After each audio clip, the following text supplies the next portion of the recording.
নানা চ্যালেঞ্জের মধ্যেও চলছে নির্বাচনের প্রস্তুতি। তফসিল ঘোষণার 2 মাস আগে জানানো হবে ভোটের তারিখ। সরকারিভাবে টাইফয়েডের টিকা পাবে 5 কোটি শিশু, চলছে নিবন্ধন। যারা নির্বাচনে ভয় পায় তারাই পিআর পদ্ধতি চায়, বললেন শামসুজ্জামান দুদু। অনলাইনে দাখিলকৃত রিটার্ন 180 দিনের মধ্যে একবারই সংশোধন করা যাবে। বিশ্বকাপে মাঠে বসে খেলা দেখা থেকে বঞ্চিত হতে পারেন ব্রাজিলিয়ানরা। বাংলাদেশি কর্মীদের জন্য মাল্টিপল এন্ট্রি ভিসা চালু করল মালয়েশিয়া। দর্শক, শুনছিলেন দিনের খবরের প্রধান শিরোনাম, এবার বিস্তারিত। তার আগে আমাদের ইউটিউব চ্যানেল সাবস্ক্রাইব করুন এবং সব খবর পেতে ফেসবুক পেজ ফলো করে রাখার পাশাপাশি ওয়েবসাইট ভিজিট করুন। প্রধান নির্বাচন কমিশনার এএমএম নাসির উদ্দিন বলেছেন, নানা চ্যালেঞ্জ সত্ত্বেও স্বল্প সময়ের মধ্যে জাতীয় সংসদ নির্বাচন আয়োজনের প্রস্তুতি নিচ্ছে নির্বাচন কমিশন। আজ রংপুর আঞ্চলিক কার্যালয়ে জাতীয় নির্বাচন নিয়ে আয়োজিত এক মতবিনিময় সভায় তিনি একথা বলেন। সিইসি বলেন, নির্বাচনী ব্যবস্থায় জনগণের আস্থা পুনর্স্থাপন এখন বড় চ্যালেঞ্জ। মানুষ এই ব্যবস্থার প্রতি আস্থা হারিয়েছে, তাদের আবার ভোট কেন্দ্রে ফিরিয়ে আনা বড় কাজ হবে। তিনি জানান, তফসিল ঘোষণার 2 মাস আগে ভোটের তারিখ জানিয়ে দেওয়া হবে। নাসির উদ্দিন জোর দিয়ে বলেন, জাতীয় নির্বাচনে ইসি কোনো দল বা গোষ্ঠীর পক্ষে বা বিপক্ষে কাজ করবে না। ভোটাধিকার প্রয়োগে সবাইকে আহ্বান জানিয়ে সিইসি বলেন, ভোট দেওয়া শুধু নাগরিকের দায়িত্ব নয়, এটি নৈতিক দায়িত্বও।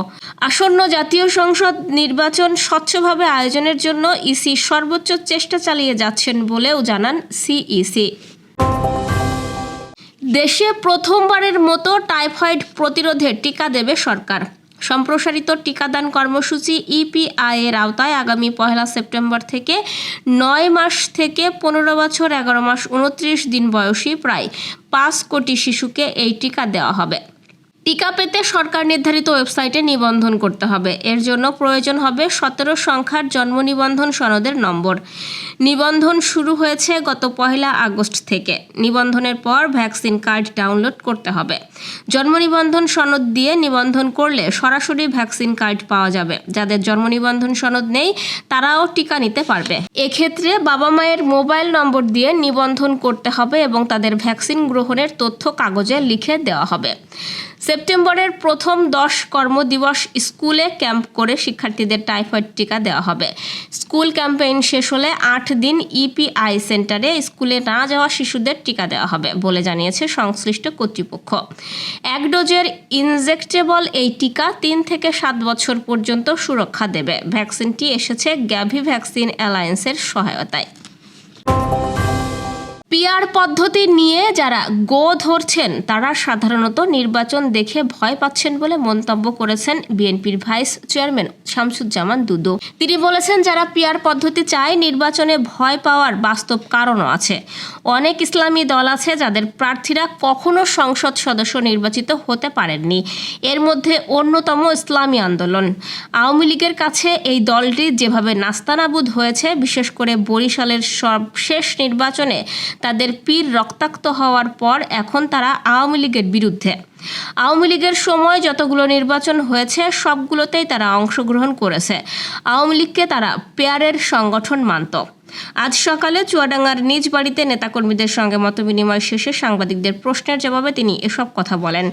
শামসুজ্জামান দুদু আরও বলেন, যারা পিআর পদ্ধতি চায় তারা যদি মনে করে এটি খুবই জনপ্রিয় বিষয়, তাহলে বিষয়টি তাদের কর্মসূচিতে নিয়ে নির্বাচনে জয়লাভ করে তারপর সিদ্ধান্ত নিক। কেননা এই পদ্ধতি চালুর জন্য সংসদের সংখ্যাগরিষ্ঠতা লাগবে।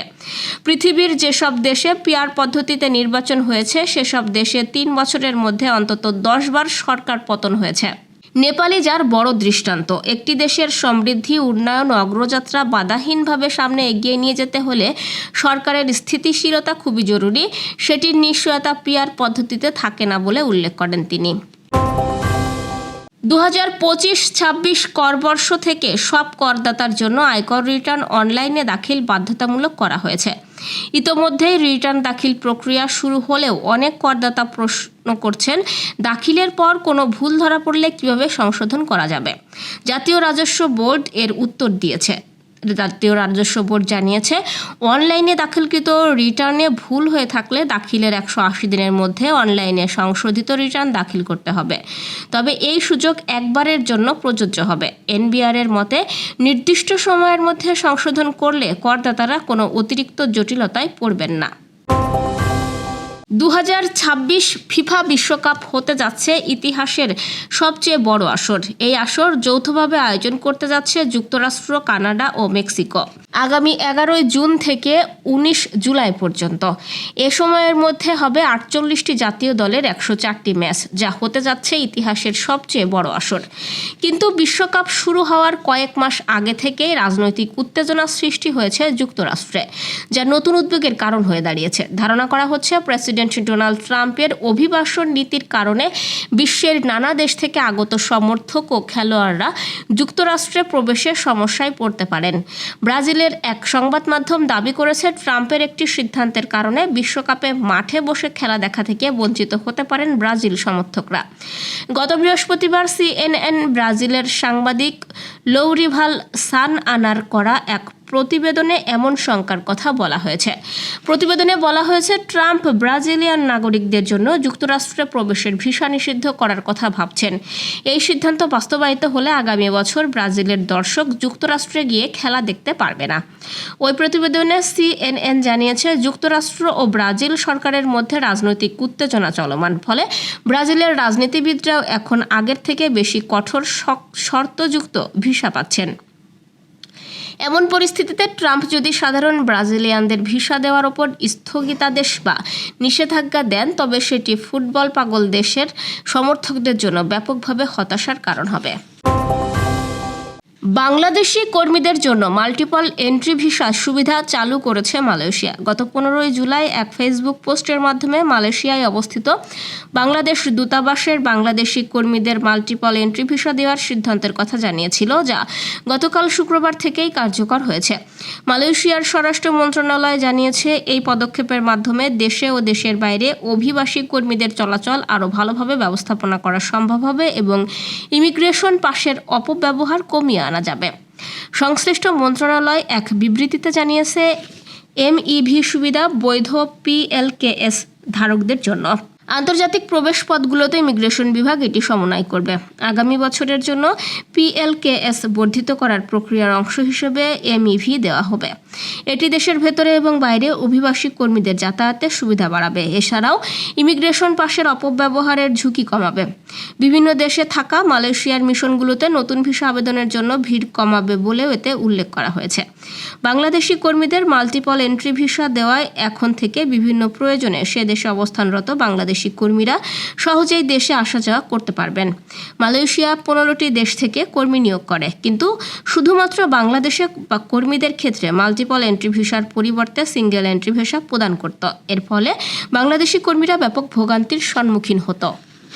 দর্শক, এই ছিল দুপুরের আয়োজন। রাতের খবর দেখার আমন্ত্রণ রইল। সেই সঙ্গে এতক্ষণ সাথে থাকার জন্য ধন্যবাদ।